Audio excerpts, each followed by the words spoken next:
This is my presentation on assumption and constraints analysis. I am Laverton the fourth. This is for Project Management 613. Dr. Gibson is the professor, and it's for Embry-Riddle Aeronautical University. Let's start by defining assumption and constraints. What you assume to be true is known as an assumption. A project assumption is a belief that a project manager forms based off their previous experience and analysis of available information. These assumptions often affect the strategy of a project, as project managers may plan a project based on what they expect to happen. Project managers can make assumptions about project deadlines, costs, resources, and other areas. Assumptions can be contributed to project risk as they are, or should I say, aren't always accurate. Project constraints are restrictions placed on the project such as money, schedule, or available resources. Constraints can affect the quality and overall success of a project, so project managers try to manage them as well.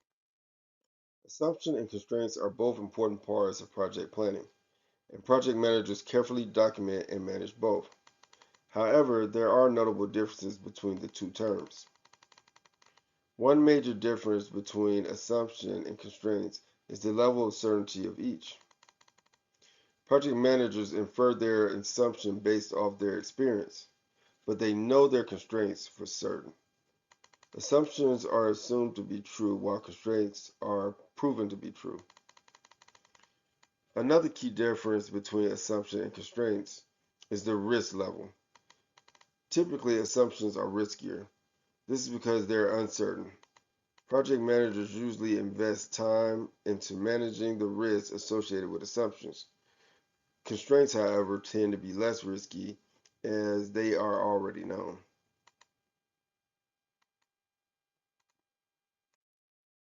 Assumption and constraint analysis is defined as the process of creating documentation which will provide a consistent definition and interpretation of the project and the associated environment. This allows everyone on the project to have the same understanding of the situation and prevent having miscommunication during the risk identification analysis. This analysis is usually carried out in the early planning stages of a project to make sure that all stakeholders involved have a shared awareness of the potential risks and the challenges that are involved. It is crucial to gather data from as many sources as you can in order to build a thorough assumption and constraints analysis. Some of the inputs can be from project team, project manager, stakeholders, research, lessons learned, or other supporting documents. The output, documents, or products gained from assumption and constraint analysis include, but are not limited to, risk register, memos, the notes section of whatever program management software you are using, as well as a contingency plan or preventive solution.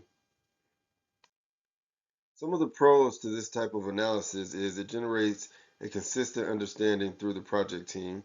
It can be implemented quickly, and there are generally lots of resources available to complete this analysis.